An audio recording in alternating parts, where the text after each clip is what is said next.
All right, welcome everyone. It is the 18th of January, 2022. You're gathered here with the Athens-Clarke County Commission and myself, the mayor, for a brief special called session regarding public input on TSPLOST candidate projects, and then our regularly scheduled agenda setting session where we have a relatively brief agenda as well.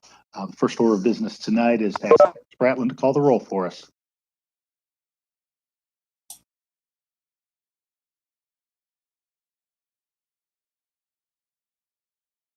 I think Clerk Spratland may have dropped off, so I'm going to go ahead. Okay, I got it. Davenport, Parker,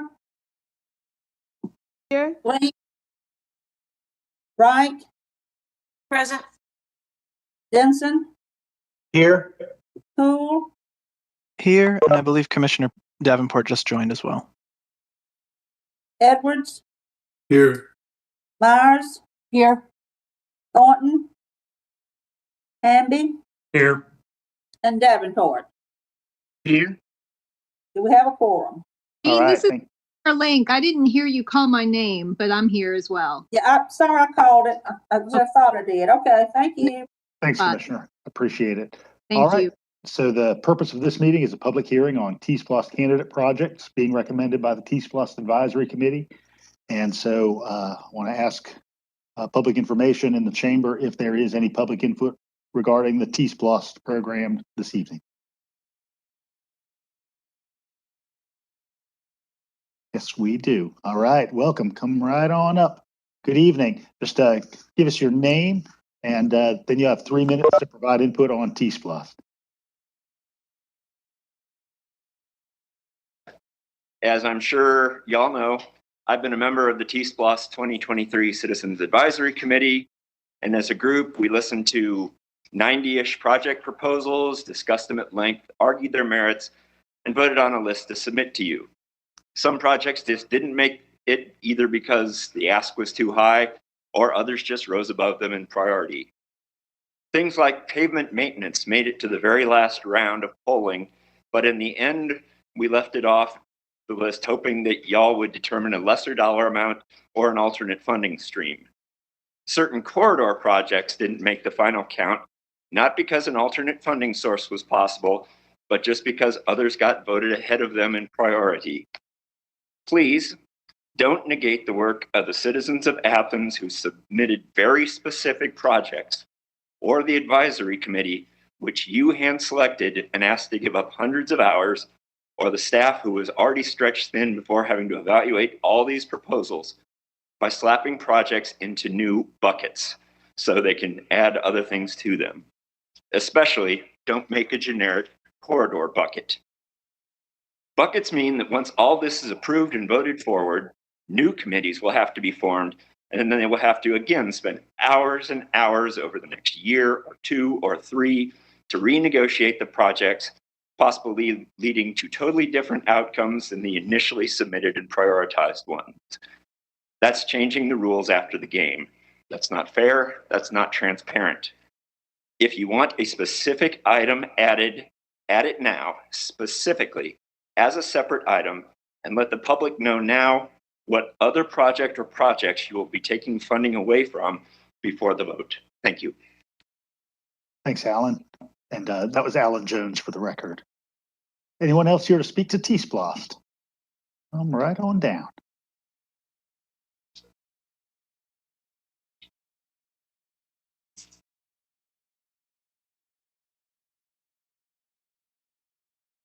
Good evening. Just provide your name and then you'll have 3 minutes for public input. My name is Sarah Gresham. I live on 365 Muncher Drive, Athens, Georgia.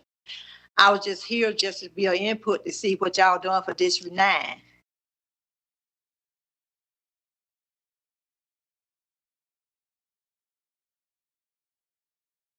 Thank you, Ms. Gresham. A list is available of those projects, and we will have a bit of discussion tonight about the package. Okay, thank you. Thank you. Thank you, Ms. Gresham. Anyone else in the chamber here to speak to TSPLOST? I'm Timothy Black, 285. I'm speaking for District 9.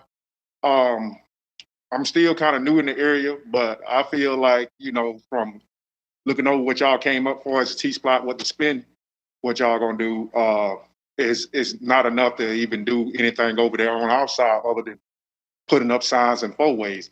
But what we were trying to do, we was trying to get our sidewalk and all that done for Muncie Drive, Kenwood, Mercer Lane, Freeman, Seymour and all that, because it's a hazard. And we have a lot of kids in the area. And, excuse me, I'm kind of very passionate about it, so it's hard for me to speak on it. I forgot more than what I want to say, really, actually. But I've been over there quite a few years, and it's hard for kids to get up there to the school. They don't have any sidewalks to walk on.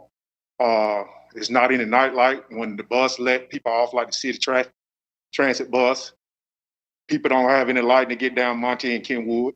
And we need a lot of upgrades over there, and we don't feel like y'all spending our money.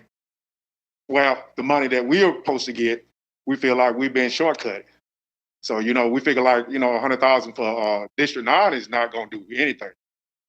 It's like a patch-up job. But I came in to say, you know, put that little input in. But like I say, you know, it seemed like to us, y'all trying to figure out what else to do with the money still of, you know, helping the low-income people who's in that area that been complaining about this for years. But we're not being heard. So it seemed like, you know, is these meetings just, you know, to put a Band-Aid on us to keep it quiet or something? Or is it just something, what y'all saying, to detour us to keep from doing this type of work in our area that we so much need? I've heard things about the fire truck, stuff, you know, buildings that we don't have, you know, to reach certain floors. I've heard about, well, they just updated the Regis. So, you know, I mean, a fire truck for that be good, but it's still, before they start building up Regis, y'all had in the plans to do that. So, what I'm saying though, you know, I mean, they need to take that in consideration, what we submitted. And, you know, I mean, and give us some real numbers, because, you know, 100,000 not going to help our area. Thank you. Thank you, Timothy. Anyone else in the chamber to speak to T-SPLOST this evening?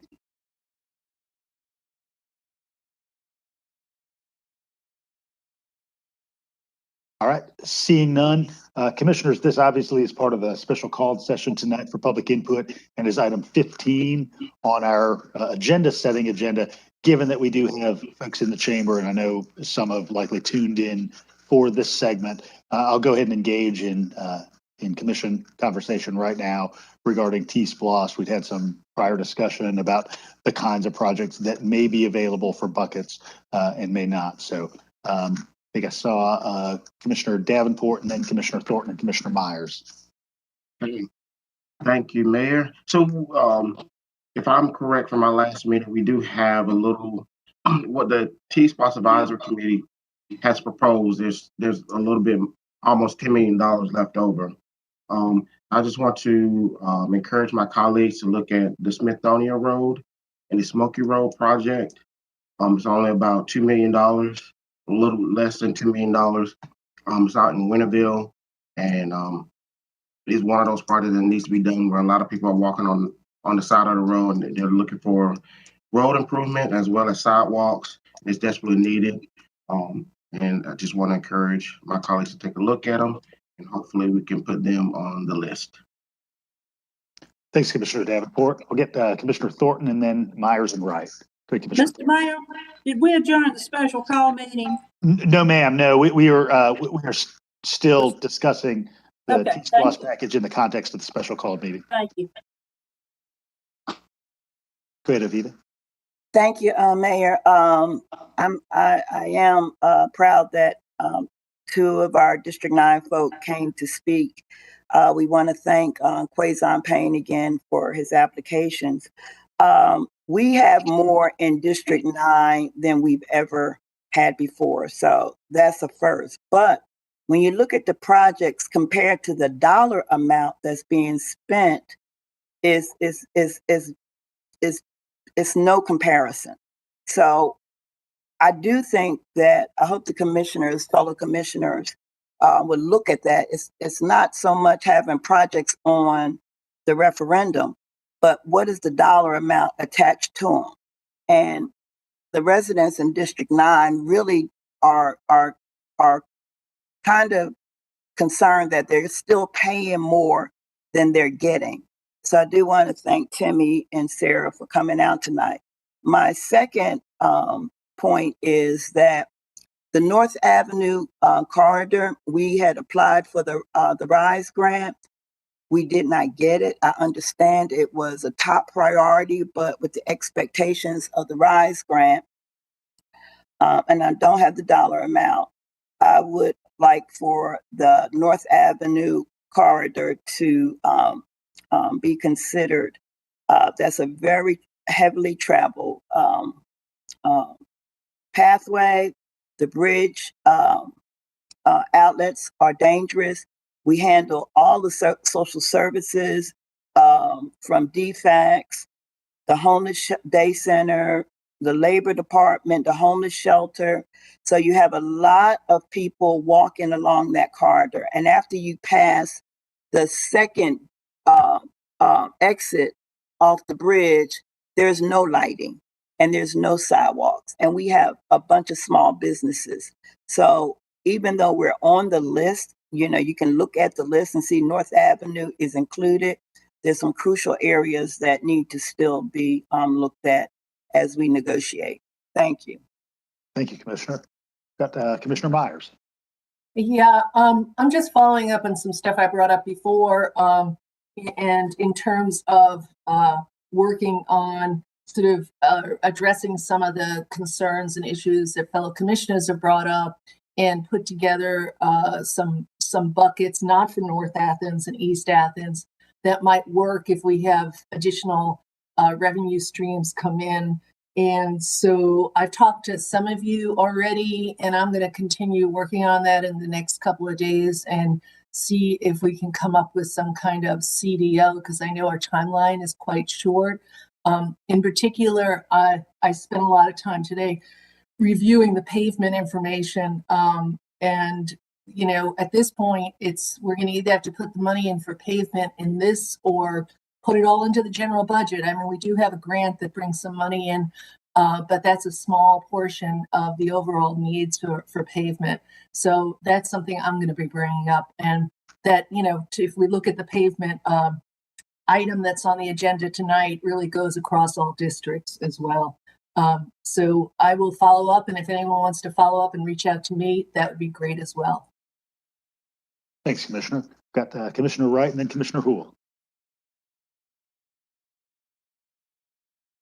Thank you. Hello, everybody.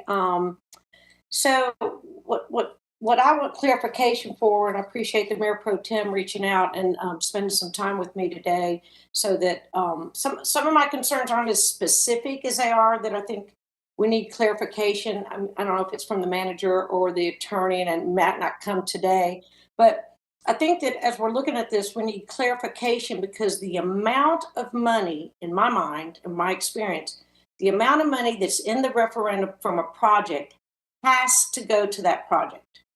If that project has X amount of dollars to it and it gets completed with less than that amount of money, then that money or the contingency that doesn't get used can go to other projects listed on the referendum. If it's not listed on the referendum, it can't get any of those funds. So I want to make sure we have clarification on that, because if we have other funding choices, ARPA money or state money or the different things that are coming in, maybe we need to take the dollar amount down in TSPLOST so that we aren't still having to allocate that money to it. And then make sure we have projects listed, even if it's minimal, $750,000, if there's money left over or the revenue is increased, at least that topic is eligible for TSPLOST. Well, I can speak so to I don't that. know if the manager wants to speak to. Please go ahead, Judd. Thank you. Well, I think that, you know, I think what you're saying is generally correct. However, I think, you know, if given the project statements, we designate that if we receive, or as a general overall statement, we designate that if we receive funding, state or federal funding or other grant funding to allow for the completion of the project, then the budgeted project amount could be moved to other projects. I think as long as you're very specific when you adopt these project statements, that can be the case, then I think it could be done. I'll certainly confirm that with Dan Brooks, who's assisting us a little bit on drafting some of the language to go in the resolution, the call. But I think that's correct. It's just a matter of being not all local governments are this specific on, but some local governments just approve the whole amount, and they don't list budgets for each section to give me more flexibility. So there's a lot of options you have, but I think you need to, absent being clear about that, though, I think you're correct, Commissioner. You can get caught in a situation where the issue came up, or well, for example, for the Winterville Storm Drainage Improvements Project, Project 1, $2,767,000. I just the first one I'm looking at here. For example, if you didn't specify that, then if other money came in, say from the infrastructure package you could use for that, then perhaps there'd be a debate. Some citizens saying, no, you have to spend this 2.7 million here, only here. So I think as long as we can put some language there to clarify, there's some flexibility if other funds come in from a source such as the infrastructure package, then we could have more flexibility to do like you said earlier, which is, generally, the rule of thumb is once you complete a project, any monies left over can be moved to another project. Is that what you're seeking, some clarification on how we might give ourselves greater flexibility? That's exactly right. And I appreciate your expertise on this and making sure we build in the flexibility because, and I also believe that it needs to be completed, right? So we don't want money from that project to go to something else until it is completed. So the citizens see that we've completed it with other funding, right? And so if you build into our referendum language that when it's completed as specified, that 2.8 for that Winterville project that you're just using as an example, if that's completed with other funding, if you write it up so that releases the TSPLOST 2.8 to other projects that we have listed. And if that's possible, I think that's perfect. And then what I would like to my colleagues to think about adding, not as a bucket, but as a project, and maybe we put $750,000 down so it's in the hopper for extra money. Projects that are safety issues that our safety audit team have assessed in our community, but we might not know what they are right now. We might know what they are right now, but if has our safety audit team has assessed it and has corrections or improvements, that those can be implemented with TSPLOST money, right? And it captures some of that unknown projects that we don't know about, but yet it's safety related, which I think we all have as a priority, whether it's the Tallassee Road safety audit might have some solutions that we could execute or other areas. So if we follow up next week with that, Judd, or when you can, that'll help me with my voting on the support for it and the dollar amounts flexibility. Thanks, Commissioner, and thanks, Judd, for that assistance. I think we will benefit from a little more work from you and Ben. I'm going to move to Commissioner Houle, and then if there are no other new inputs, I'll go back to Commissioner Myers. Thank you, Mayor. I want to start by saying I really appreciate the folks coming out to City Hall to speak on this. And as far as the question of what do we have for North Athens and East Athens, where District 9 and 2 also are predominantly, at least currently situated. We have 15 projects for North and East Athens, 8 and 7 respectively, and they total about $20 million. That's more projects and more money than any other specific regions in our community. It is certainly true that there are many more neighborhoods that need attention than we're able to fund in a single TSPLOST. But I'm really excited that this list really chips away at making the gap and disproportionately focuses on communities that have been disproportionately left out in the past. And as far as some of those larger projects, just to kind of clarify for the benefit of the public, most of the larger funding amounts are going to projects that are county-wide, big projects like bridge maintenance. We have a lot of bridges that are in danger of failing, stormwater, and transit is a big one. And I think, this may speak for the need to us to look at ensuring equity is built into all of our departmental policies as streets are selected for repaving and such. But I think we've made great strides in that regard, and though there's still more work we can do, the last thing I'd just like to point out is that transit itself is inherently an equity-based project, and so I'm really excited to see that on the list. Beyond that, I don't have much else new to add that I haven't said in past meetings for my colleagues. I want to stay as close as possible to the recommended list. I think ultimately the folks that we appointed to the advisory committee have dug into this very well, and with great rigor that really outshines the most we could do, to be honest, with the capacity we have. So I really want to heed their recommendations. I am open to some, modifications. Commissioner Davenport spoke to that little bit of a buffer that we had, but that's not going to go very far. I think the buckets idea, if we're careful about the language, is a good way to go, as long as we make sure that we're ensuring specific funding amounts for all of the specific projects currently on the list. So, with that in mind, I look forward to working with Commissioner Myers on that CDO. Thanks. Thanks, Commissioner. I've got Commissioner Edwards before I return to any others who've spoken already. Wait, Commissioner. Thanks. I appreciate the work moving forward from the advisory committee. I just had one minor edit in the grand scheme of things regarding the 5 Points intersection improvement project that didn't quite make the cut. And I sure would like us to please work hard to try to find a way to make this work. This is sort of the second round of SPLOST that these citizens have requested this project, and it's certainly an important economic node and transportation node for the entire county. There's a lot of sales tax receipt that comes in out of that district, and it's very close to probably the most walked to school in the county, Barrow Elementary. So we see a lot of kids walking through that intersection twice a day.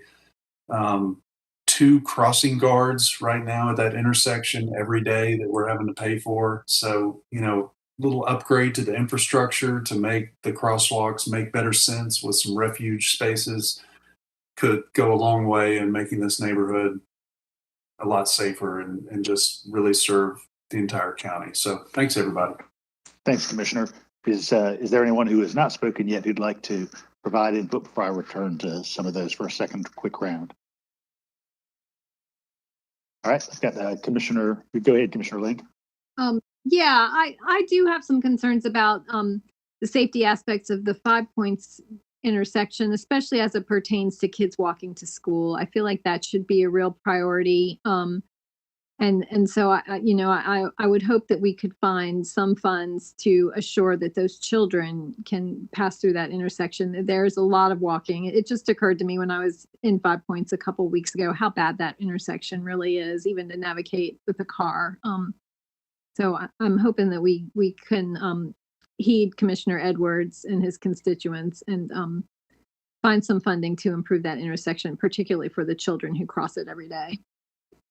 Thanks, Commissioner. Got Commissioner Myers and Commissioner Thornton. I just want to briefly follow up to the questions that Commissioner Wright brought up and that Attorney Drake addressed. Because I think another good example, Commissioner Wright and others that I looked at with Attorney Drake was the example of the money that's going to the Athens in Motion sidewalk and bike master plan. Because that's a master plan that if you actually filled out, you could spend hundreds of millions of dollars on it. So what would happen if we have federal funds coming in for that? There's a special Department of Transportation focusing on alternative transportation, and we get $10 million on that. On that one, and Attorney Drake said he'd follow up on it. He was going to look into the specifically there where there is more to do, language that would say other grants would not just supplement, would replace any other grants coming in or federal monies would replace this. That's also just a capacity issue. We're having a hard time getting everything done that we're doing, and we don't want to be in a situation where we have to spend even more money on a project like that when we are, working hard just to get what we can get done. And Attorney Drake, if you want to, did I clarify that correctly? Attorney Drake, you're muted. Yes, I think so. And it kind of goes in lines with what I said in response to Commissioner Wright's inquiry, is making it clear that if we receive any type of state or federal grant funds, that it could reduce the amount for a project. That brings one other thing I'd like to, kind of point out to the commission as I've looked at some of the project statements. One, for example, project 4, the Lexington Road Sidewalk Gap Project.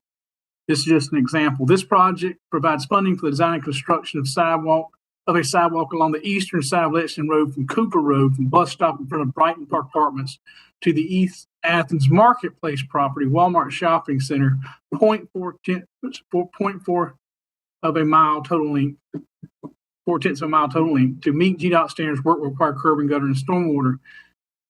Some of these, and it says TSPLOST 2023 budget, $543,000.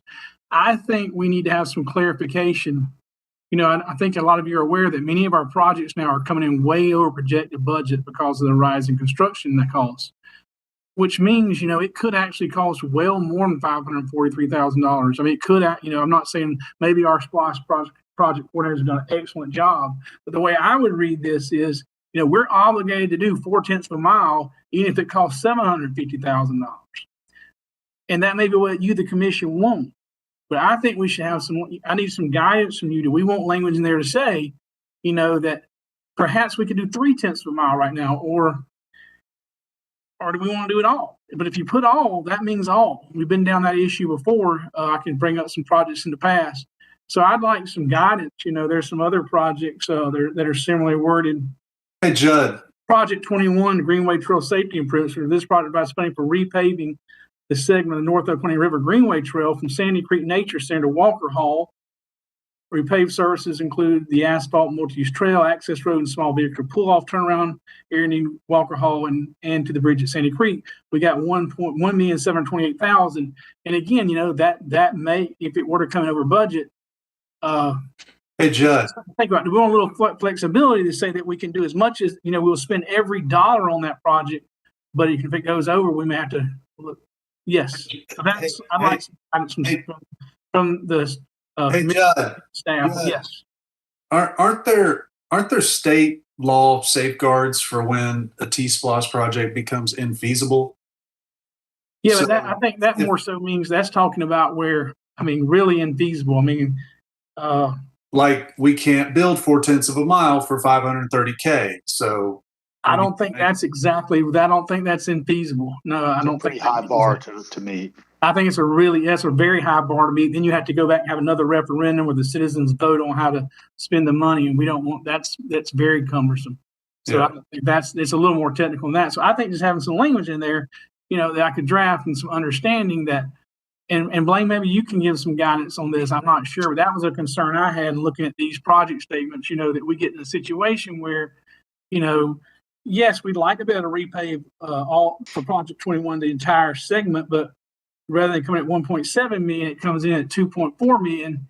And before we know it, we're out of budget on all of our projects in a difficult situation. Do you have anything to add to that, Blaine? No, Judd, I appreciate you bringing that up. It's an excellent point. It's a good time to do that. You're really striving to find some balance here, between definitions. So voters get a sense for what they're going to get in exchange for their vote. At the same time, some flexibility that would allow, if conditions change or priorities change for the commission or if costs change. And so that's the balance I think everybody's trying to find here. And if you get too specific, there can be some consequences to it. And Judd, I just take that further. If it is found that you have to build that 0.4 and it's $20 million to do it, it doesn't matter. You've just got to find a funding source to do it, whether it's general fund or what have you. So you want to avoid getting too specific, but you absolutely want to be transparent with the voters about what they think they're going to get. Thanks, Blaine and Judd. I'm going to recommend, just as commissioners assemble a final package through commission-defined option, that we very early on engage with the attorney's office and the manager's office so that we create that language that does create ideal flexibility with this prospect of some outside funding, given that we don't know exactly what projects may be available for additional funds through the federal infrastructure package where administrative guidance is still forthcoming.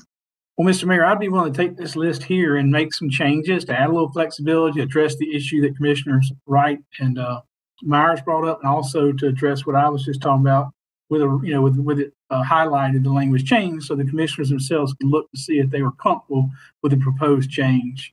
And I'll try and get that out as soon as possible. That'd be good. And I don't know if this is appropriate form for a referendum, Judd, but maybe there's prelude language that applies to the whole package broadly. Yeah, that might be the way to do it. I'll work on that, the best way to accomplish that. Commissioner Thornton. My question was about the 5 Points area. County Manager Blaine, wouldn't that area be eligible for, is it the Safe Walks to School program? I think, yes. Well, it's within a mile of the school, I think, what we've done in the past, Commissioner Thornton, but I believe that we have exhausted all the funding from the past SPLOST with Safe Routes to School, but I can verify that. I believe that's the case. That there was a point in time when the state was providing some money to localities for the Safe Routes to Schools program, but it's been, I think, about 10 years since that's been true. And during that era, what we would do is we would have a Safe Routes package as part of the SPLOST program that could be provided in whatever areas were most needed. So you think we've exhausted those dollars? I believe that that is the case. I think that the H.T. Edwards project, what was the last significant one that we spent Safe Routes dollars on. I think we did that in Winterville at the same time. Roughly. Okay. Thank you. Well, thank you, everyone. I really appreciate this. I encourage colleagues to engage. Commissioner Denson, I saw your hand there.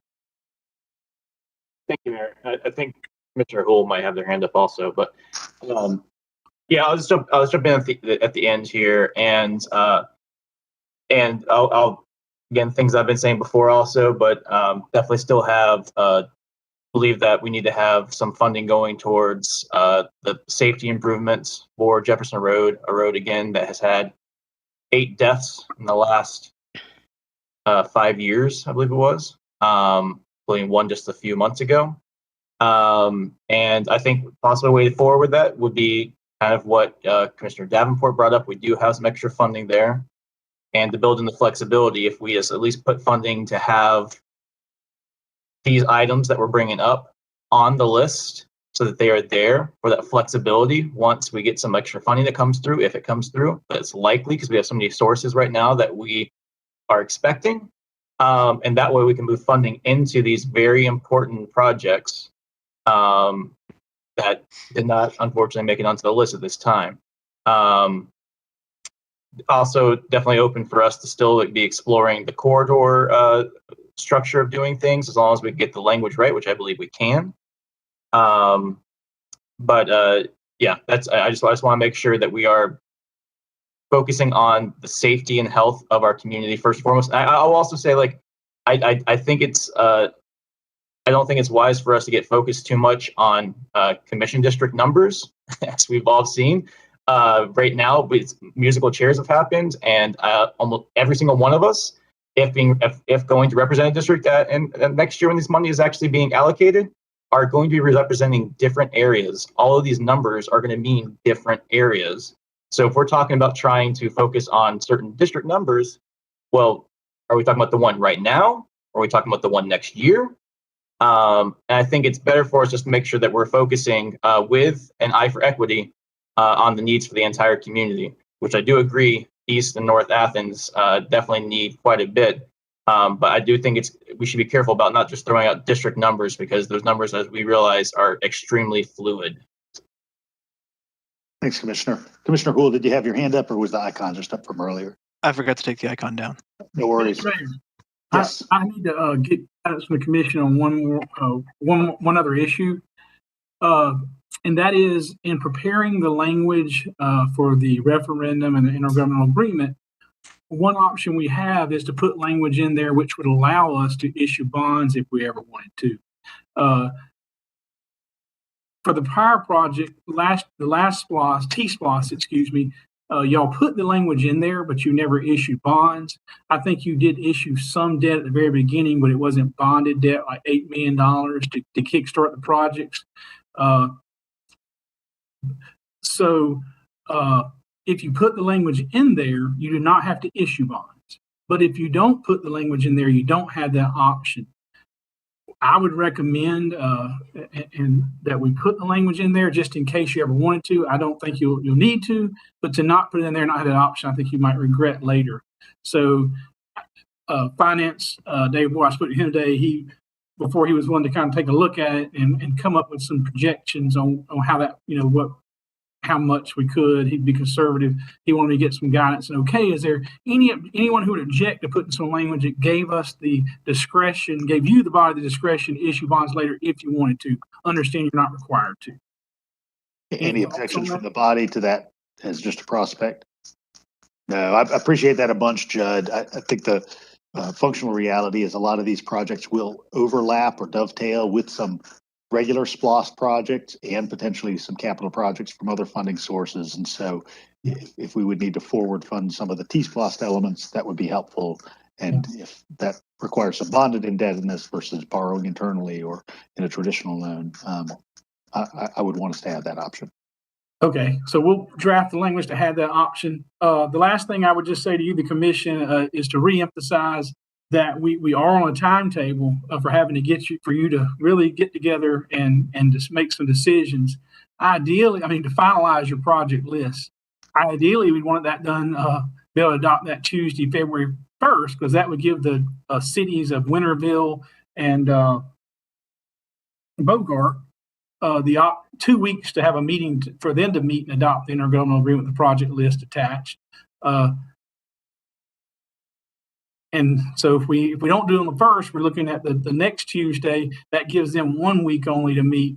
And then we definitely have to adopt the last date possible, adopt the resolution calling the election is, I think we had that down for the Tuesday, February 15th. So I would just encourage you, that's a hard deadline because we have to publish the call for the election in the paper 90 days before the date of election. So that's why we're pushed up against this deadline. So y'all, it sounds like y'all are coming to some decisions, but please do. All right, that's helpful.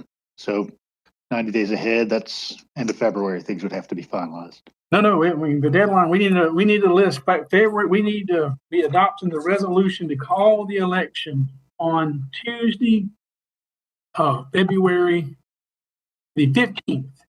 And then the Board of Elections will have a special call meeting on Thursday, February 17th to approve the call. And the call will be published on Friday, February 18th.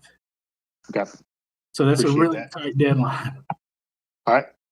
Commissioner Houle. Yeah, thank you for reminding us of that, Attorney Drake. I think with that in mind, I just want to encourage colleagues to reach out to Mayor Pro Tem Myers. She has graciously not only taken on that role, which is good for facilitating this sort of thing, but has also been spearheading trying to get a CDO going. So I really hope that we can coalesce around her work to get something forward on that deadline, because that date is sneaking up on us. Thanks. All right. Last pitch I'll make before we dismiss the special called session is I do believe we need some of this core infrastructure money for paving and maintenance. It's pretty clear that that's a benefit to everybody in the community, no matter where you live. And I would be supportive of some modest packaging of some of the corridor projects, say the Atlanta Highway or Lexington corridor projects, noting as some of raised in the past that we will have the prospect of TAD dollars given the way that those boundaries are drawn. So thanks for your input, everyone. And I know Commissioner Myers, you've already been in contact with some colleagues. So thank you for taking the lead on that. I would entertain a motion to adjourn the special called session. So moved. Second. Motion from Commissioner Parker, second from Commissioner Davenport. All in favor? Aye. Any opposed? All right, we will now move into our regularly scheduled agenda setting session. Public information, is there anyone in the chamber who did come to speak to the special call, or excuse me, to the agenda setting session?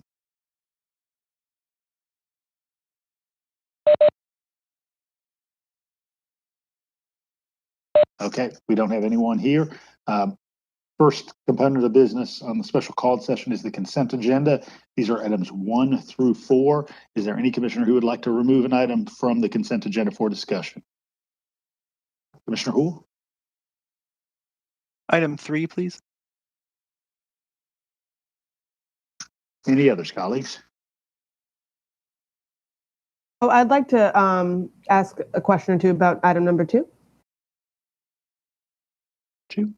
All right, is that it?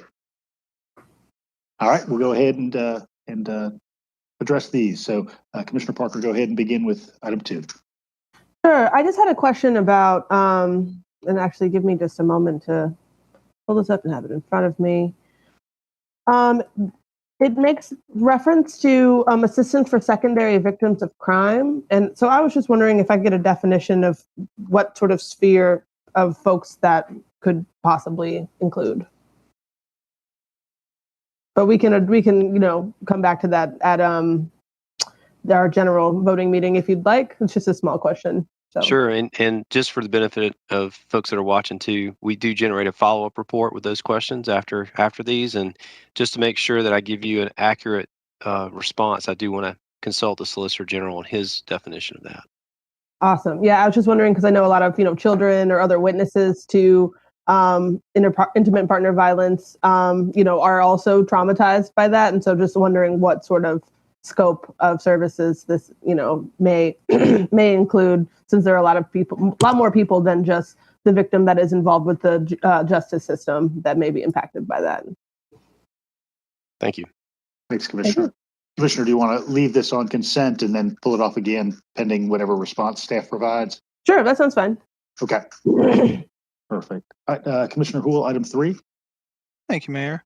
Yeah, similarly, if staff could contact Solicitor General Chisholm about this agenda item, I'm just curious how the work of this prosecutor is going to dovetail with some of the other work that we've heard a lot of people in the community call for and that people in this body have looked for in terms of reimagining our approach to violence prevention work and with restorative justice in mind. And so if there's a way to just get his response on what kind of programming they have and how this work of prosecuting people dovetails with that restorative justice work, that would be very helpful. I guess what I'm thinking is there's a lot of these grants to apply for, and if we keep applying for grants for the same approach to these problems where we're addressing problems after the fact and people are already in court, we don't do a lot to break the cycles that we need to be breaking. And so I just want to make sure that we're not missing those opportunities by continuing with the inertia of things as they currently are. But I'm happy with keeping this on consent for now and removing it later if I hear something that comes to my chagrin. Thanks. Thanks, Commissioner.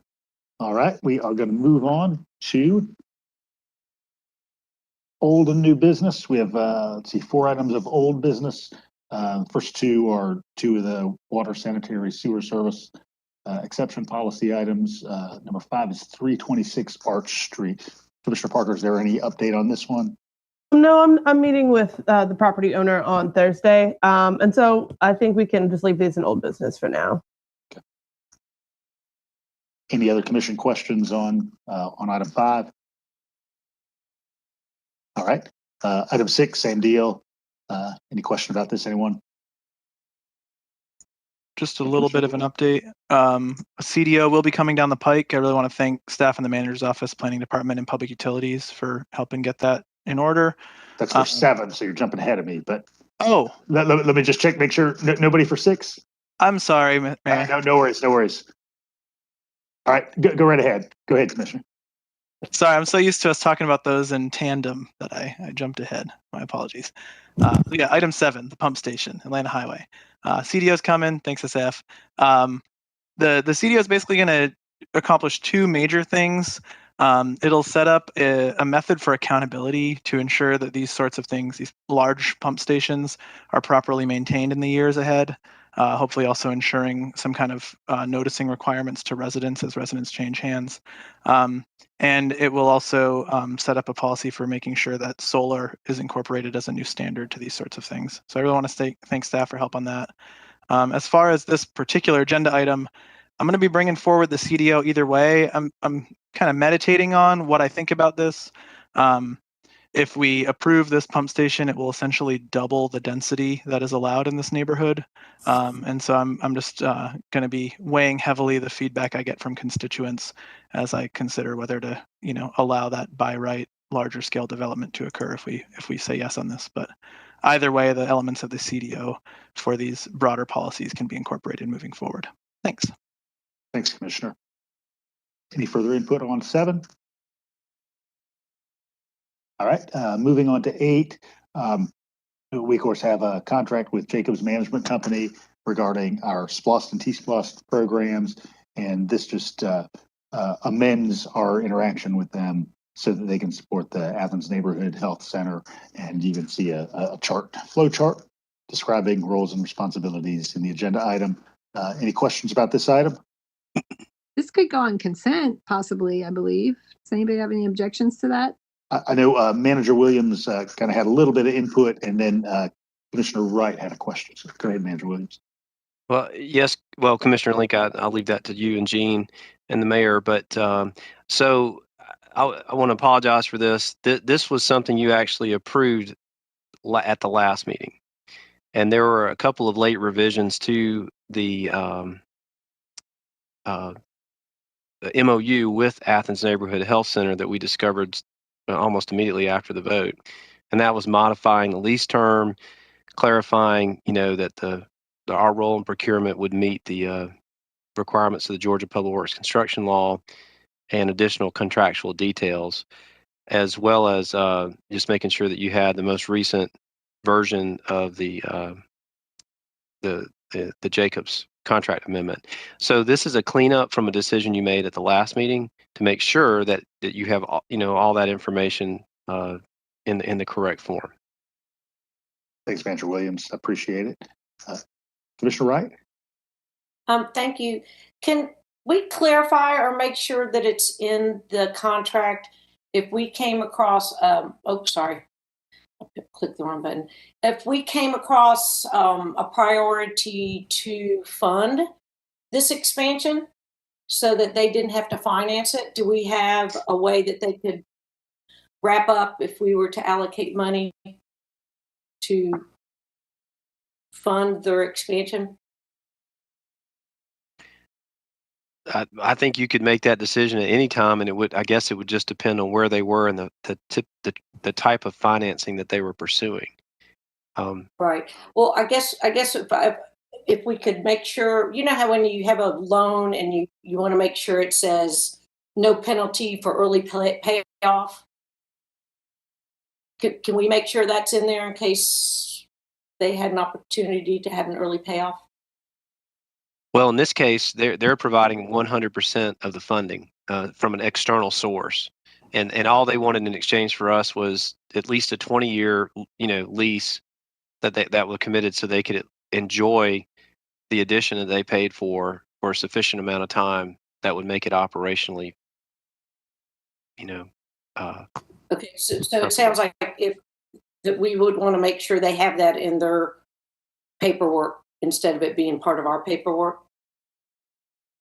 Yes, I mean that would be good for them. Yeah, I understand, Commissioner Wright, what you're asking now, and we certainly could make that suggestion to them to keep their powder dry, if you will, in case something happened, with some of the federal funds that would allow y'all, if you were so inclined, to do that.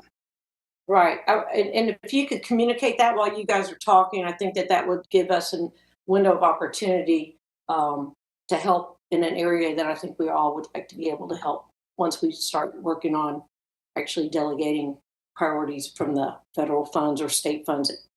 That would, I think, be very appropriate for. Thank you. Thanks, Commissioner. Any further input on this? Can this go on to consent? All right, Gene, we'll go ahead and put 8 on consent. All right, moving on to new business. Item 9 is the calendar year 22 pavement maintenance program. And so you see the prospective roadway list within the agenda item. And Mayor, before we got too far away, I'm sorry. So the primary source of funding for the expansion, I don't know if it covers all of it, if they're having to finance some of it, but I think the primary source of funding is indeed a federal grant from the Department of Health and Human Services. So it won't be totally financed, but Commissioner Wright, just to put a bow on it, we will certainly suggest to them any financing that they have, make sure that they can get out in case you want to augment it. Thank you. Sorry, Mayor. Williams. No, I appreciate that. Any questions about pavement maintenance? Mr. Myers. Yeah, first of all, thanks staff for this great report. If anyone wants to understand our pavement maintenance process, this is really helpful, and it's a good summary of the new automated process that we have in here. So I really appreciate that. And just on an informational of aid for me to share with people, is it possible that you could get us a map of the rehabilitation resurfacing projects and preventive maintenance projects on one map but in two colors? That would be helpful to share with constituents. I did have a couple of questions just for clarification. One of the expenses is future program funds, designated funds, and I didn't understand what that was. And I also wanted to just in general see how the Transportation Public Works staff feel about this new automated paving analysis after using it for about a year, I guess now. Okay, thank you. Yes, we can provide you a map as requested. And yes, we can get some feedback on how the automated system's going. I know it's been, they've been working to assimilate it into the, our program going forward. And then I will get you a specific answer on the future program funds. Thanks, Manager Williams. Any further questions or input on this item? Got Commissioner Houle. Just wanted to take this opportunity to highlight for everyone that we're looking at nearly $9 million here.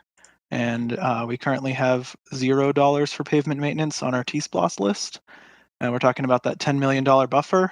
So 1 year of repaving at our current status would be the entirety of that $10 million buffer that people have been talking about. I think we really need to think critically about how we set up this final TSPLOST list and how we're going to approach the next fiscal budget, because otherwise the way we've been doing things is going to become a non-possibility if we don't think proactively now. Thanks. Thanks, Commissioner. All right, Commissioner Denson. Thank you, Mayor. Just a quick question for staff. And so I know that there's a lot of talk about hoping that the commission could find different revenue sources for pavement. And of course, one of the things that came up is the LMIG program, and which here is looking like we're getting a little over $1.4 million for this. My question to staff is that about the normal amount that we'd expect year in, year out? Yes. Okay. So, I mean, that just to show you, and Manager Williams, as far as you know, we're with our ask for the LMIG program for the paving, we're kind of we're going for as much as we can there, correct? Or yes, it's a formula allocation based on lane miles of the jurisdiction, so it's pretty straightforward. Now, the state, could always decide to augment it in the future, but for right now, we follow that formula. Right. Okay. Thank you, Manager Williams. So it's just good to think moving forward every year that we're thinking about that TSPLOST would cover, that's about the amount that we would be getting each year, which obviously is not nearly enough of what we're actually having to cover here. So, I guess I very much encourage all of us to just really to think about, if we're not going to use TSPLOST, and if that's not what your preference is to use, then to make suggestions on what we are going to use for that funding for this need. Well, and I'm sorry, Commissioner Denson, I misspoke. I was thinking of an older formula. So the formula is actually based on population, but either way, it doesn't change significantly. And so just for the general public, currently we've been funding the pavement maintenance program from several sources. Small amount from general fund, the taxpayer dollars and sales tax dollars, about $600,000 or $700,000, and then as you noted, somewhere between $1 and $1.5 million from LMIG, and then the balance of that was in SPLOST or TSPLOST funds, and now TSPLOST funds. And this $9 million Commissioner Houle reference will finalize the use of the funds for 2018 TSPLOST, and that, as you all discussed and as was debated on by the public, that helped to significantly make headway against a paving deficit that we had. Just want to clarify a couple numbers for you because there's lots of numbers floating around. The 10 or 11 million per year that staff presented as the optimal funding scenario. So there's that pavement condition index number. That's how we judge what needs to get paved, and Commissioner Myers alluded to that. If you want to learn that methodology in the agenda item, that's well written.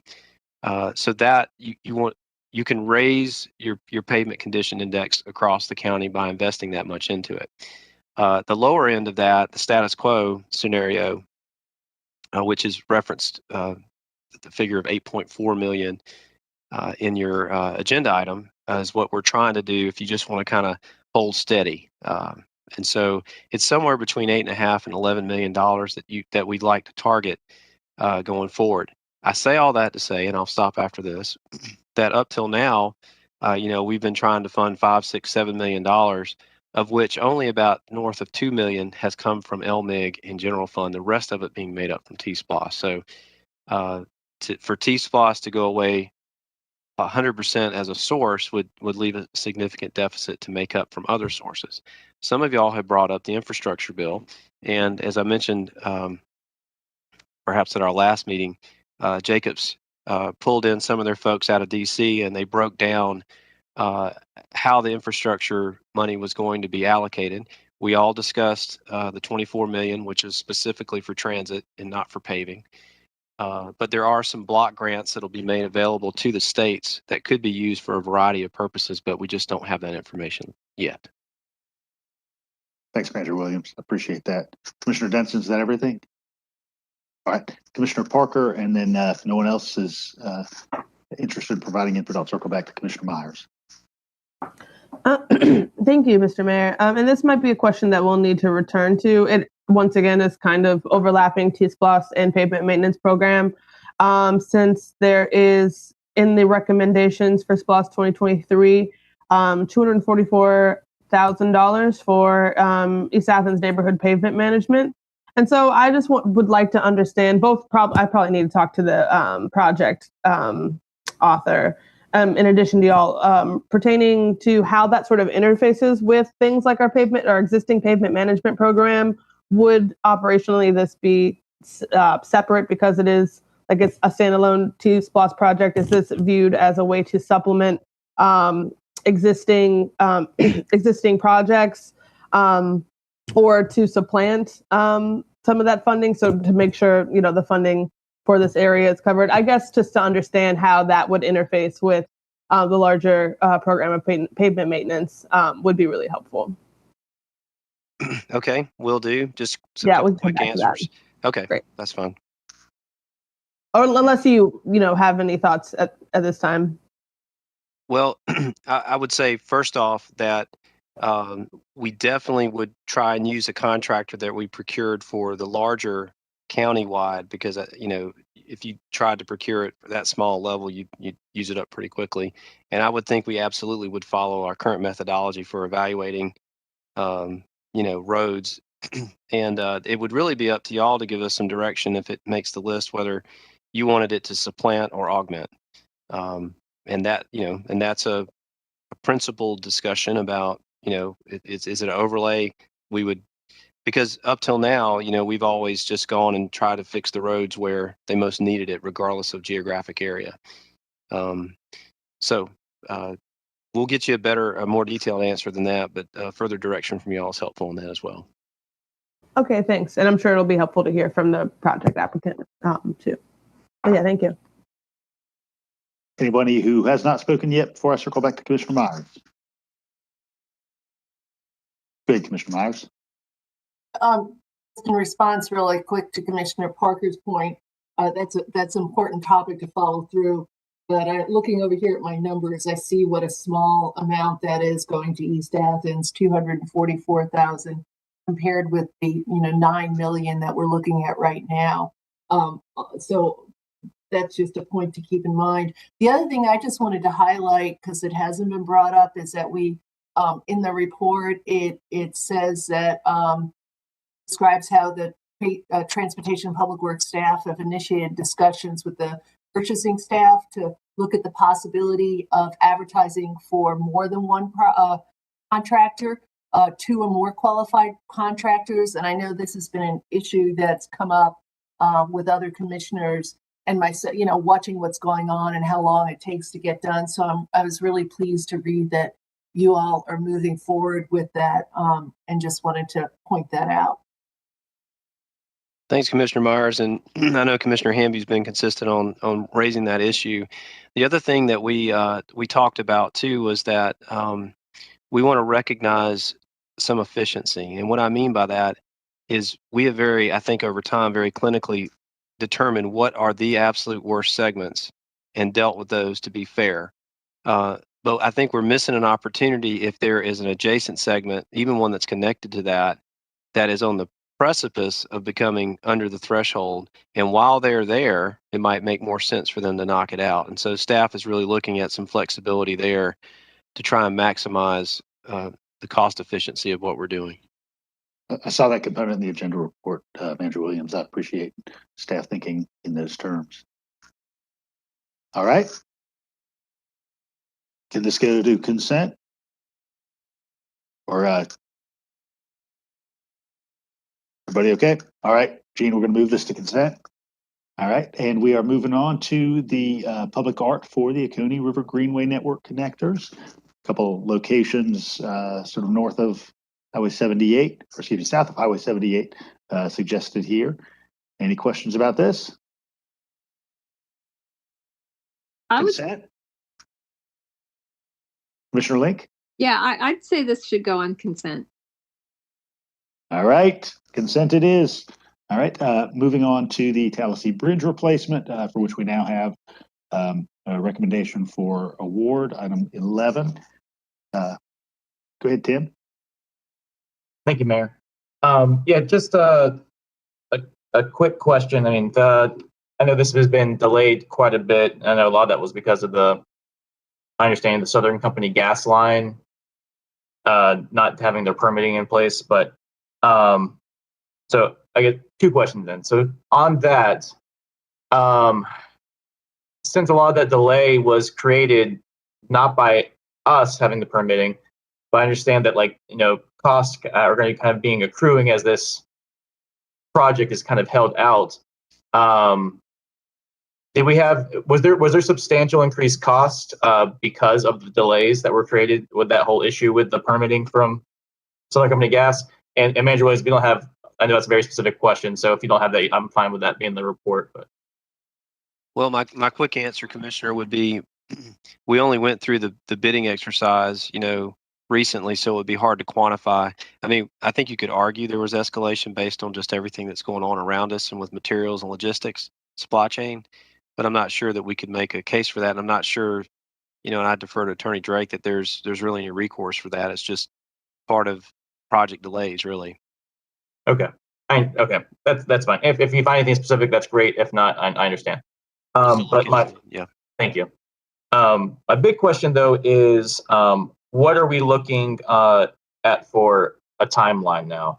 And are we going to be able to move forward? My reading of the agenda reports made it sound like we're going to move forward even if we don't have that state grant. But if we get the state grant, then it's going to kind of pay on the back end and we'll be able to pay ourselves back a bit.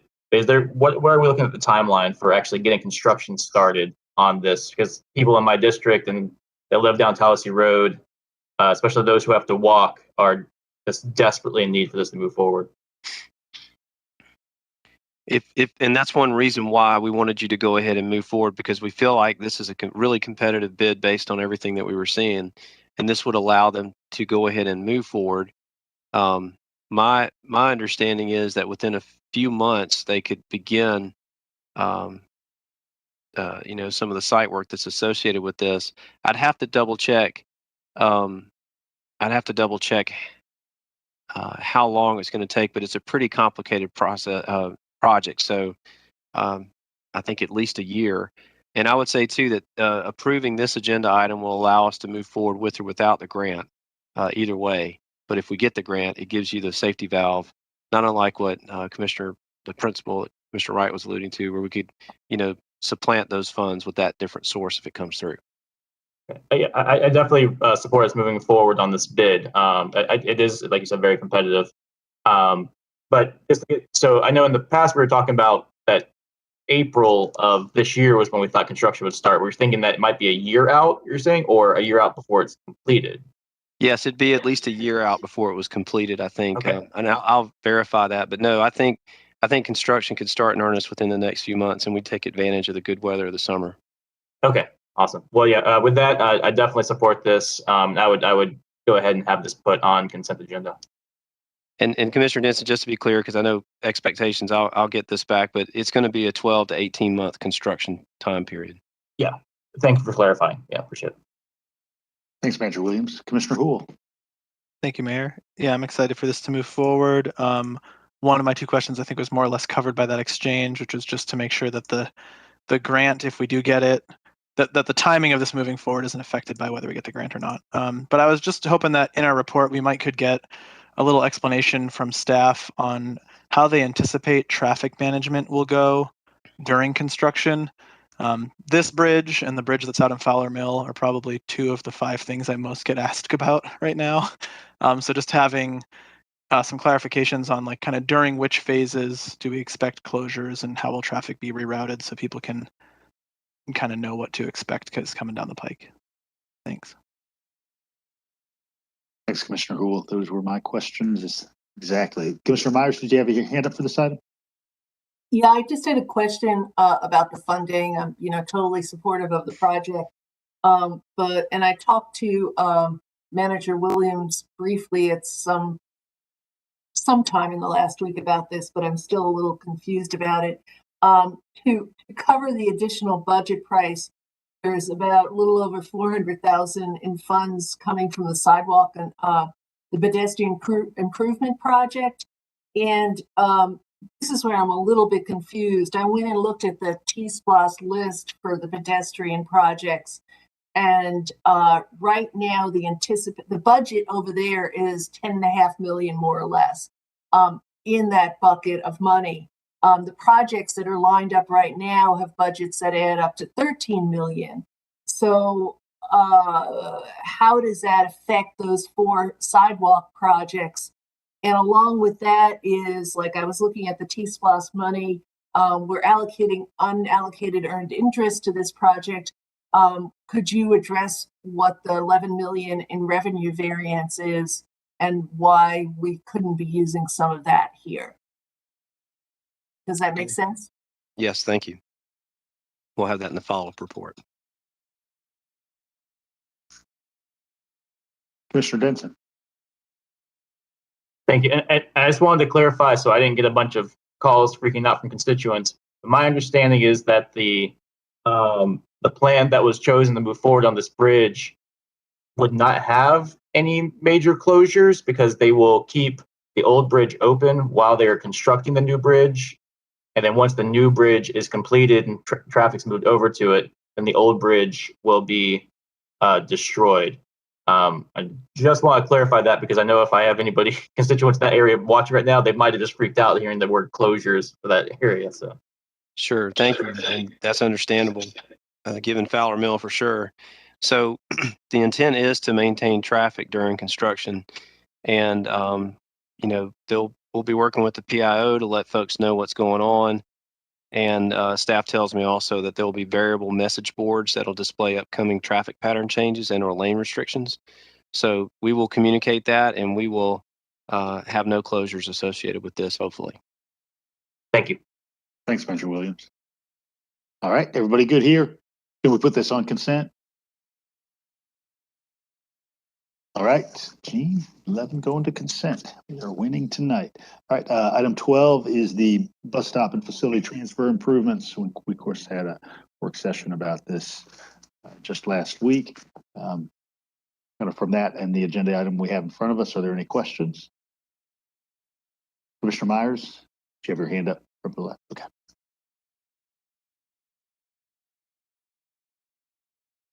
Is this okay to go to consent?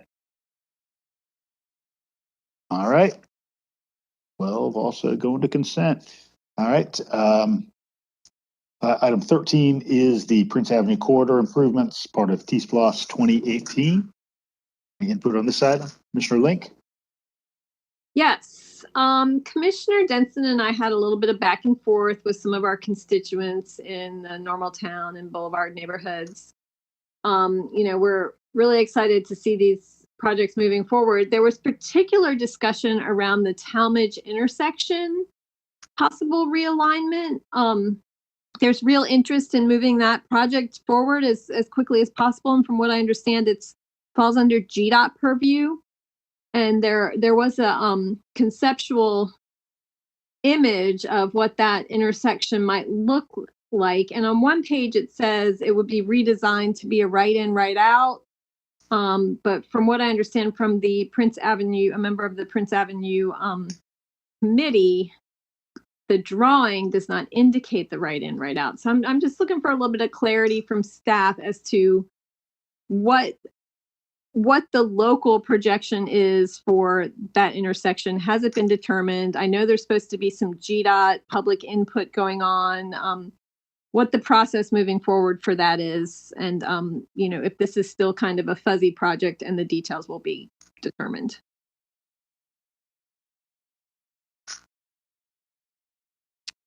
It's okay. We will provide that detail in the follow-up report. Okay, yeah. The concern is that the hospital is going to be opening up and they're moving their main entrance to Talmadge Drive.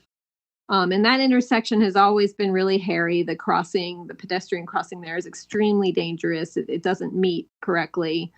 And so there's just a real urgency to fix that intersection before that new entrance is opened up to make it as safe as possible for everybody who crosses that intersection. The bus stop has been moved to the opposite side of the street. And so there's more need for crossing there.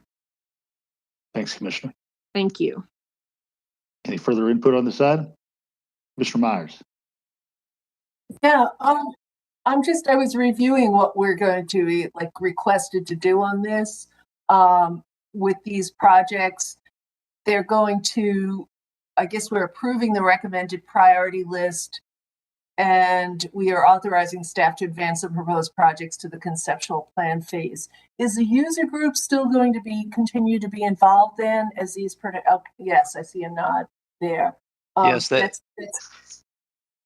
so what you're basically giving them is leave, and this is not unlike what was done at Cherokee and Jefferson River Road, where they've identified a priority projects that whittles it down so they can do some further conceptual development, and they will come back to you with some proposed concepts to go forward with once they have some funding ideas. Yeah, and it said in the agenda report that GDOT has said they'll look at this list to see if they can include some of those projects. It sounds like they're trying to be helpful there. And also, I was wondering what the timeline is. Do we know if there's a timeline for getting that back, as well as for that traffic study to look at the 3-laning possibility? What the timeline is on that, and you can get me back that later if you don't have the answers now. Thank you, ma'am. Thanks, Commissioner. Any further input on this? All right, and the nature of the GDOT interaction is a question that I had Manager Williams. If GDOT has a prospective timeline, obviously these funds are anticipated for expenditure in the relatively near term from the local pot, but I'd be interested in knowing the overlay looks like with state dollars. All right. Next 3 items, you should be getting an agenda report this week from staff. So then we'll have something to respond to. And I believe we are ready then for Brad Griffin to present on our planning and zoning items. So bring Brad up. Will number 13 stay on discussion or consent? Discussion for 13, commissioners. Keep that on discussion, Gene. Yes, please. Yeah. All right, item 17 is 240 West Clayton Street. All right, are you guys seeing me good? Gotcha. Okay, if I can. We've got the planning commission recommendation up on that. Let me get back where I'm supposed to. I'm sorry. All right. 4 items and a text amendment tonight for you. The first one is at 242 West Clayton Street. This is a special use in the commercial downtown, west downtown design area to allow a single ground floor residence. 2/10 of an acre, special use for ground floor. It's a 2-bedroom unit on the main level that's being done in conjunction with an overall redevelopment of this building. Has HPC approval for the COA. No changes required for future land use. And as with any special use, binding application report and plan for the ground floor residence. And we're limiting it only to that so as to allow maximum flexibility for the frontage on which is commercial, and I'll show you that in just a second. You see the property here. It's really the building in question with the ground floor is the smaller one to the left, which to me is still chick piano, it's chick music. The proposal is, there you see it,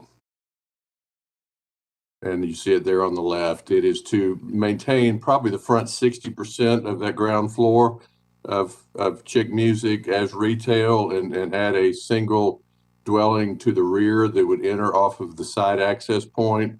Also some residential in the basement and on the upper floor of the building.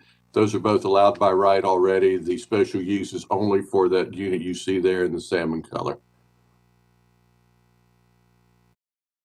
And then just a few more pictures of the building. And the recommendation from the Planning Commission. Really the only issue that we had with this one moving through was some concerns by the fire marshal. He met with the architect on site. They were able to work out his concerns. And so the recommendation from the Planning Commission is to approve. And there was some language in there about the bollards that needed to be put up to ensure that those ingress and egress emergency points in the back were not blocked by vehicles. So Planning Commission recommends approval. Thanks, Brad.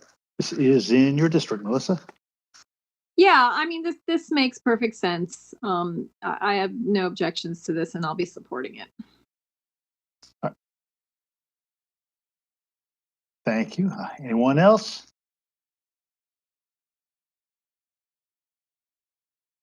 All right. I believe I just got a note from public information that we do have somebody who's here for 18, the next item. So I'm going to go ahead and turn it over to public information for input on that item.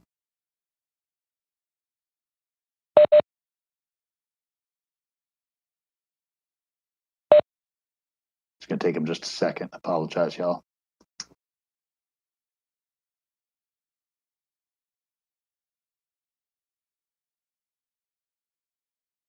The joys of the digital life.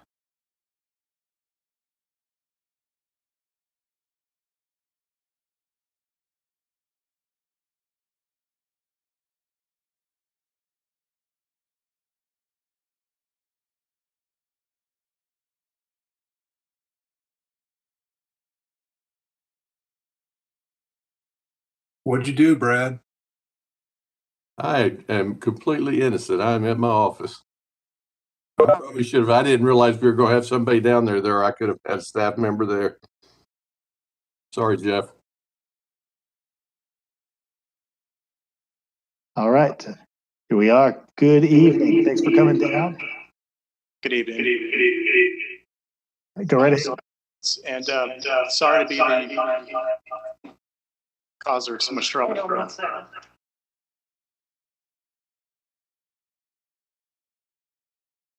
All right. I think we're good to go. Sorry to cause so much trouble this evening. My name is Scott Haynes. I work for WA Engineering, representing this item. Just wanted to come down and say a few words on it and be available for questions. This project that we're proposing is a mixed-use development, 5 commercial out parcels along the primary frontage of Hull Road, behind those out parcels, we're proposing a multifamily development containing 306 residential units with 351 parking spaces, which is just 6 spaces above the minimum requirement. What really makes this residential project unique is the developer's desire to utilize the 4% low-income housing credits offered by the Department of Community Affairs. The use of these tax credits would lock in the long-term affordability of this project for the next 30 years. The DCA's threshold for eligibility to rent this product is for those making 60% or less of the area median income. This represents household income somewhere between $30,000 and $45,000. These rents will be offered in this development are below somewhere around 30 to 35% below the market rates.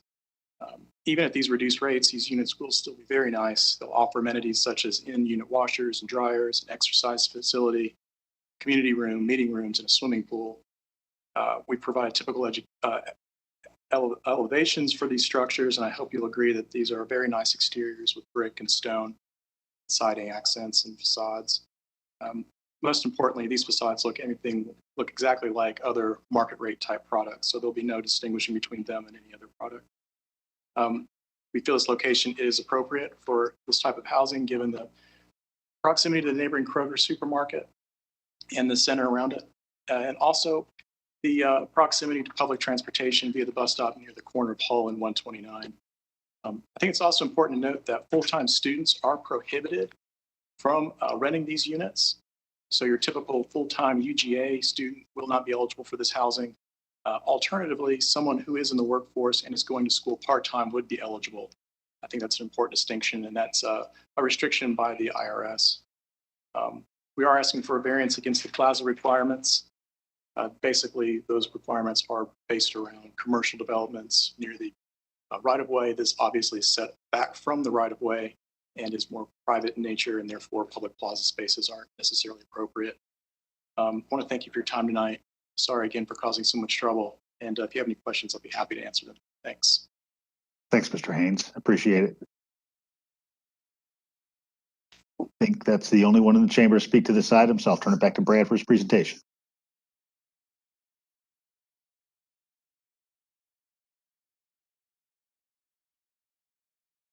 Of 5, 35, and 45 Hall Road.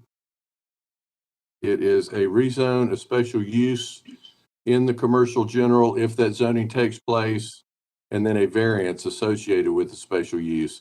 Seems complicated on its face. I think you'll see when the plan comes together. It made a lot of sense once we worked with the developer. We got it put into place and the pieces and all together. The property is currently zoned commercial rural, which is really limited in terms of its ability to do very much development on it. So when you are asked to vote on this at your meeting in February, there is a specific order. You first have to determine whether or not the commercial general is the appropriate underlying district. If you deem that is appropriate, then you vote on the variance that is associated with the special use, and then you would vote on the special use in that order.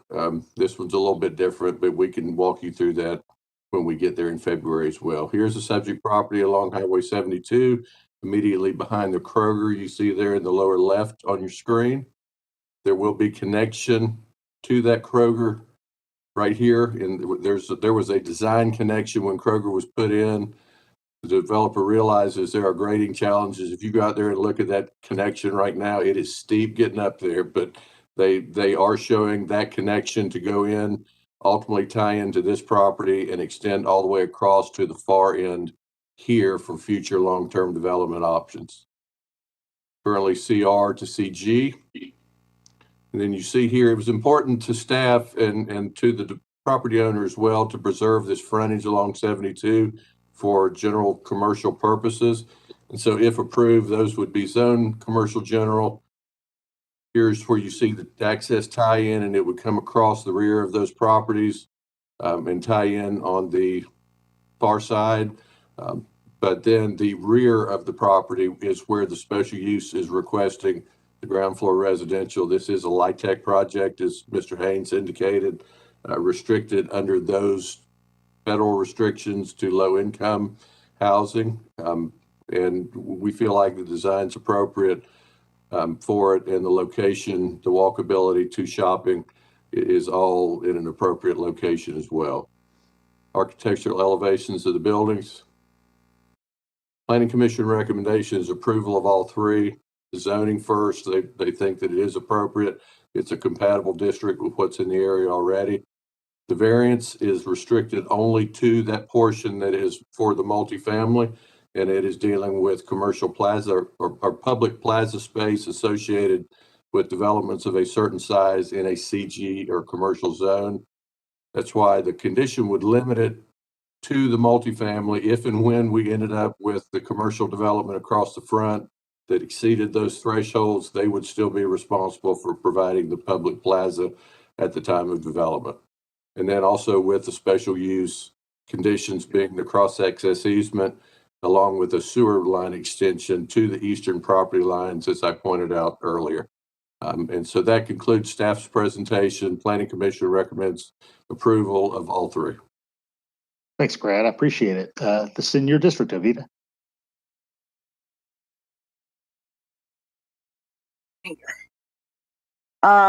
Yeah, of course, I see this area every day. I definitely support all three recommendations from the Planning Commission. There's a lot of growth already happening. I think this will enhance that area. And I do think we're going to see a lot more of the AG areas changing because of that development. But yes, I do support this and look forward to the details. Thank you. Thanks, Avita. See, Commissioner Houle. Thank you, Mayor. I have a question for the developer and then one for my colleagues.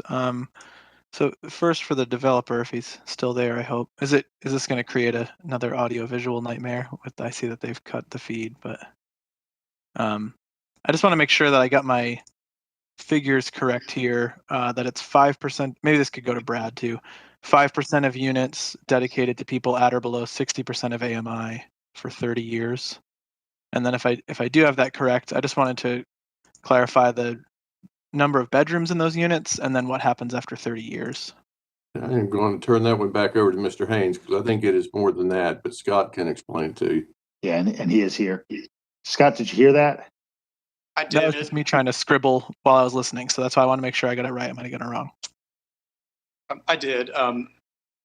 Commissioner Houle, I'll have to get back to. I want to make sure I speak very clearly about the eligibility of that, and so I would like to be able to follow up with you on it, and I can bring answers to that to the voting session because I don't want to speak incorrectly about the eligibility. But from my understanding, the eligibility is across the board, I do believe, and 60% of the area median income. So the rents are all locked on those. To be eligible for the project, you have locked rents. So let me make sure I get clarification on that so I speak accurately, and I'll make sure I have an answer for you before or at the meeting for voting. Thanks, and Scott. if you wouldn't mind CCing the whole commission on that, I would be very interested to hear that answer as well. Yeah, and just the earlier the better. So if you get that this week, we can just make sure that's disseminated to the whole body. I can certainly make sure that happens tomorrow. Thank you, Mr. Haynes. And then, yeah, I guess for my colleagues, especially Commissioners Denson and Denson and Parker, who have been on the task force, I'm just curious, I guess once we get those figures, how those align with the proposal we're looking to see soon. I know we don't have that language yet to refer to exactly, but I'd like to think that we can get as close as possible to what's hopefully going to become a new standard incentive. So thanks. And I'll send some information to the body about this particular class of low-income housing tax credits, which is it's a different class than those that we're using on the North Downtown redevelopment. They're what are termed 4%, what are termed 9% credits, and the investment vehicle as well. So I can make sure everybody has some information about that. I think Commissioner Thornton, you had some further input. I want to turn back to you. I just have a question. With the tax credits, is there a special consultant or who's going to oversee that process? Or is that something you need to get back with me on? You might not have been prepared. Brad, do you want to talk about DCA's role? Yeah, it's my understanding that when we're working with these tax credits, Commissioner, that is really strictly at a level between the developer who's bringing the project forward and then the state. I mean, it's really not something that we're as involved with as in some of the other, like a local inclusionary program would be.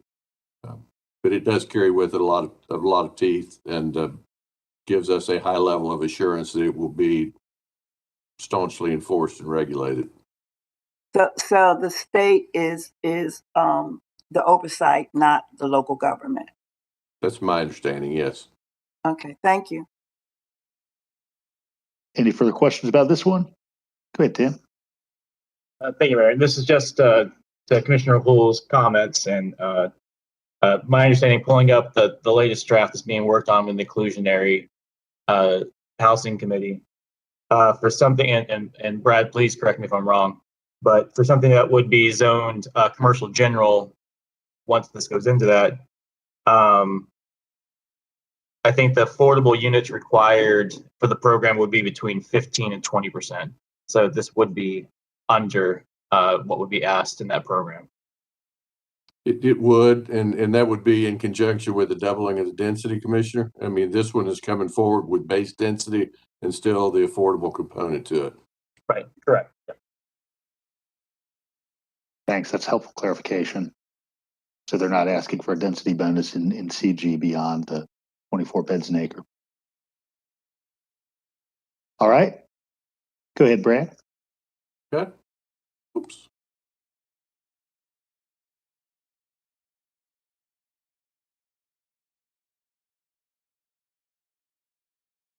Okay, the next item is 367 Prince Avenue. And before I go any further, I'm going to check with Gene tomorrow, but you may want to check in your packets. Both the first item that was on Clayton and then this item came from the same architect. They look exactly the same in terms of the binding reports that go along with them. So if for some reason you've gotten 2 Prince Avenue or 2 Clayton reports in there, we will get that right for you before your voting meeting. I just realized I've got 2 Princes in my packet, so I'll double check and clarify this. But this one being similar to the Clayton Street request, this is 367 Prince Avenue. This is Bottle Works. Again, a special use in the commercial downtown, west downtown design area to allow, in this case, a single ground floor residence. Bottle Works is a mixed-use condominium development. The request is for a 3-bedroom residence, and while it is above a commercial tenant space, as you're within the project coming off of Prince Avenue, it is at ground level on the backside along Finley. On Finley, therefore, we're required to call it commercial or ground floor, which prompted the need to go through this process. There are some window modifications for egress that would need HPC approval, binding application report, just like we saw on Clayton, if approved, and then the condition that it is for specifically just the 1 ground floor residence only, as shown on the plans that you have in front of you. This is the portion of the building that the request is coming to you from. And again, you see property zone commercial downtown in the area within the building that is being considered. And the entrance, it is the door to the right. If, as you look at it here from the bottom, if you come in off of Finley Street, it will be the single residence. And then this would be the back side of it, that ground floor with commercial on it currently. Floor plan for the dwelling unit. And the recommendation from Planning Commission, with it only being the single unit in this location, they're recommending approval with the condition that this special use permit only grants permission for the unit as proposed and shown, does not give blanket permission across the board within Bottle Works to do ground floor residential, only for this 1 unit. And the recommendation was unanimous to approve. Thanks, Brad. Melissa, this is in yours as well. Yeah, again, this makes sense as well. I'm fine with this project, and I presume it'll go forward to the HPC for final approval of the details. It will be very minimal. Yes. Thank you. Any other input on this one? All right, we'll move to the final site of the evening before we hit the text amendment. Okay, last item is, this is an amendment to a PD was probably our very first PD within what was then Clarke County back in the 70s. The snap finger plan development, this specifically is at 300 Sorensen Ridge and 181 Warren Way, and is amendment to the current RS8 PD. Purpose being to allow for the construction of one additional single-family house, and also requesting to combine two parcels into one. One of those two parcels currently contains stormwater facilities, and we'll get into that a little bit more in just a minute. But it is to build a single house. This particular piece of property is fairly restricted based on environmental areas. So while there is buildable area to build a house, it is limited. And so one is really what they would be looking at, regardless of being able to put on. They did submit 4 optional architectural elevations that were included for Planning Commission review. And here is the property in question. If I remember correctly, and this all goes along with a plan development amendment that goes back into the early 90s, and I believe it picked up this portion as well. All of this, and then the property in question prior to 92 and going back into the 70s, I believe was originally intended to be kind of an interior commercial neighborhood scale component of this PD. This original PD actually had a school site on it that they were offering to the school district back in the 70s, which never came to fruition. It also has a church on it that you see up here to the right. If you come in onto Sorensen, that large wooded area that has been there since the development of Snapfinger is set aside for a church, and that still is on the books as part of the PD. But getting back to this, when this residential was permitted, the balance of it, which is the 2 pieces we see here, there was not a plan for it. But the PD amendment of 92 did give allowance for certain uses like daycare, single family, and a couple of other uses at some point down the road with the submittal of a plan. So that's where we are, jumping ahead almost 30 years later. The owner of this property would like to build a house on it. Where they're wanting to build it is down in this bottom right corner, which is really about the only suitable area on the property to build based on environmental areas. Currently zoned RSA. You see here with the site plan, again, a footprint of a house that would sit here. These elevations were submitted. They were ultimately recommended by the Planning Commission not to be made binding. It is a restricted footprint, and the Planning Commission was hoping that even potentially, the developer could work with a modified building footprint within this area, and ideally, hopefully even redevelop the garage/driveway to do a side load or something designed to allow to where the cars should not have to back into Sorensen. So while they understood the appropriateness of allowing a single house to be built there, they wanted to provide more flexibility in terms of the design of the house. And so they did not make any of those elevations binding as part of their recommendation. The other thing that the applicant had asked for was to combine this parcel in the back with this one. Currently has a detention pond on it. Our Public Works Department is recommending that those 2 remain as separate parcels and not be combined. And so ultimately, the Planning Commission recommendation to you is to approve the amendment to allow for the construction of one additional single-family house, but with the condition that the pond shall remain on its own parcel as currently platted, and with the understanding that the architectural elevations are not binding. And that concludes the staff report. Thanks, Brad. And Patrick, this is in District 1. Thank you, Mayor. I don't know why I always get the complicated ones. If any of my colleagues are interested in going by and visiting the property, it's pretty straightforward. It's wooded right now. Brad Griffin did a really good job of the history. There have been some neighborhood complaints about this development, but it's private property.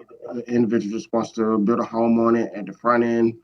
The masking of the house It is going to be a little bit overbearing, but considering the fact it is in a buffer zone, considering the buffer around the home, as well as the floodplain, the retention in the back, I see no real issue with this. But I would love to speak with the residents who have had some concerns and speak with rewatch the planning commission and to figure out why 2 other board members voted no for this.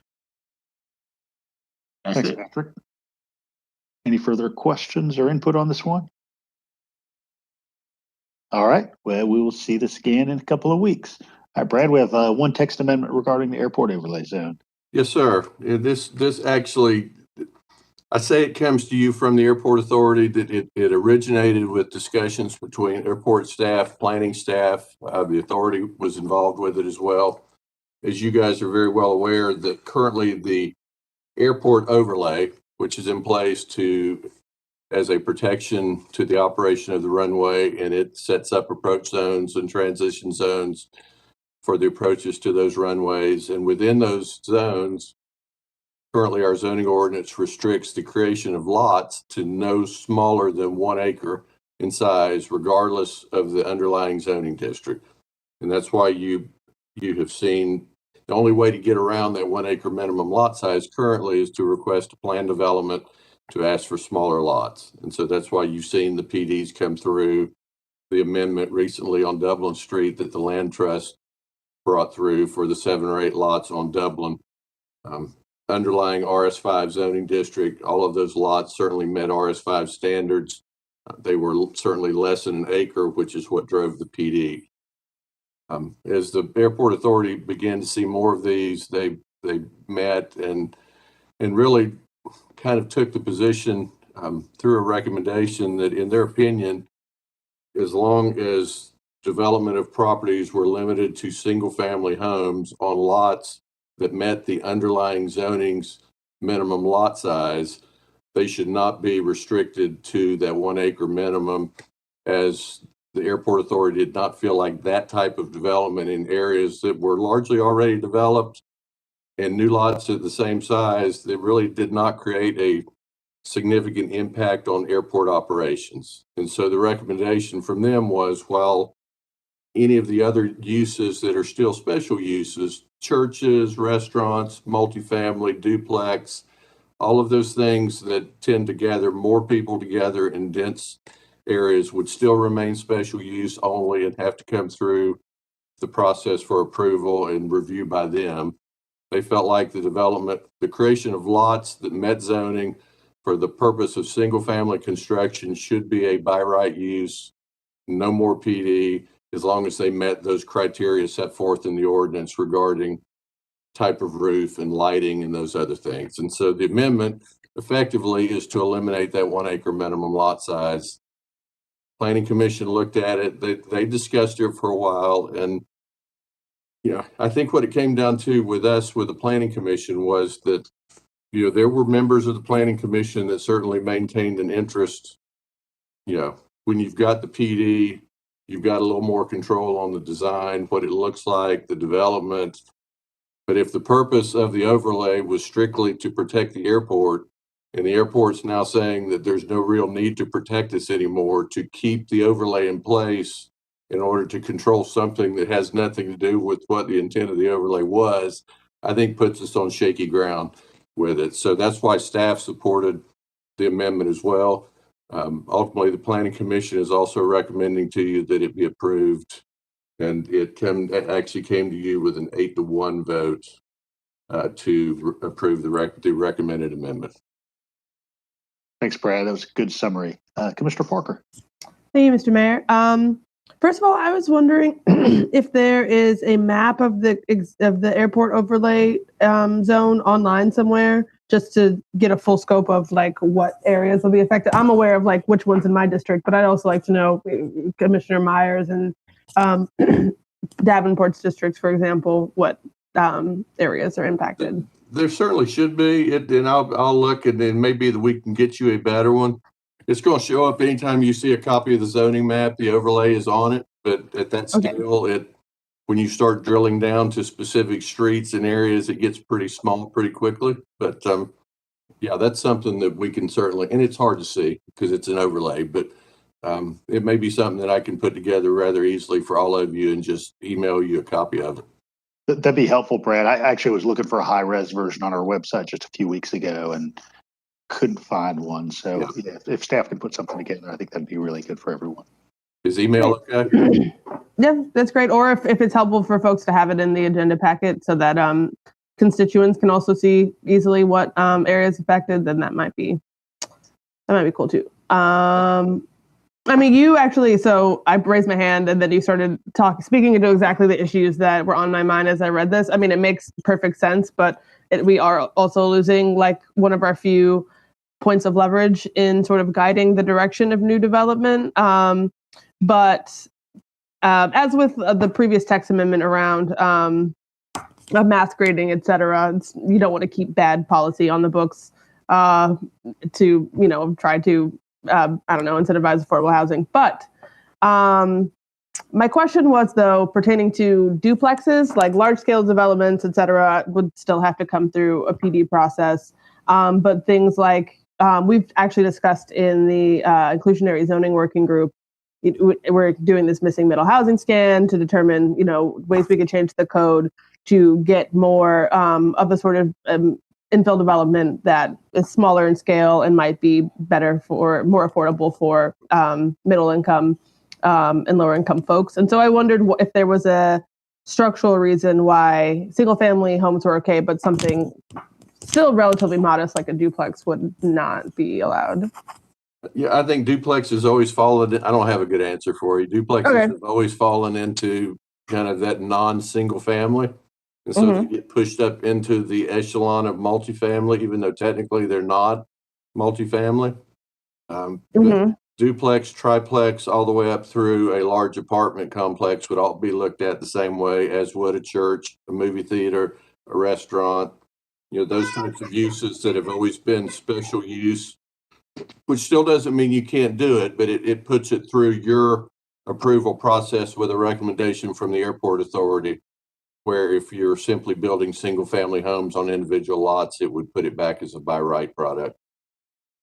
Okay. I could certainly see advantages to keeping those, separate and, distinct from the other changes proposed here.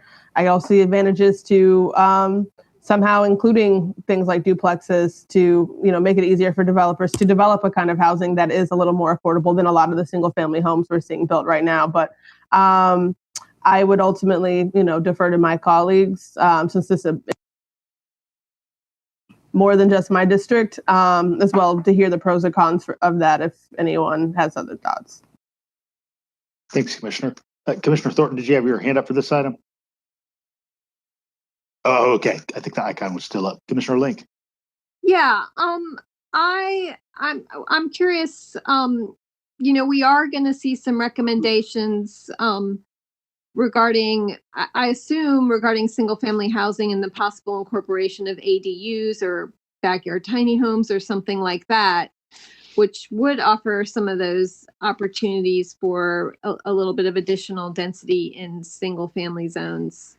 Would that, if those changes come through, would that then restrict those kinds of, accessory dwellings in these airport overlay zones, or I don't think so, Commissioner. I think because in most cases we either already allow those now, but a duplex now in a multifamily zone, no, we don't. But I think as we move more through the missing middle scan that is getting ready to get underway, and begin to consider if there is a desire to modify our single family zones to allow more flexibility in design and construction, I think that's the appropriate time to go back and look at this ordinance too, and get another recommendation from our airport authority to see if they still have the same opinion. If you're adding an ADU in a backyard, do they feel differently than they do if you're building a quad? I think that's fair to them to give them that opportunity to respond, where right now they really don't, because it's not permitted in most of the areas that are within this within this overlay. Okay. I look forward to seeing those moving forward. Do we have any ETA on when we're going to see the results of that missing middle scan and any recommendations? Right now it looks like it's probably 2 to 2.5 months. Okay. We have a call with the consultants first of next week to do a kickoff. We've been talking back and forth, but in terms of really starting to exchange information between planning staff and their group, that starts on Tuesday. Okay. So sometime probably this spring we will see. Yeah. So it's real and it's happening. Yes. That's good to know. That makes me happy. Thank you. Anyone else have any input on this? All right. It looks like I'm going to get my taco stand tonight before they close. Bless you all. You have a good evening. Thanks, everyone.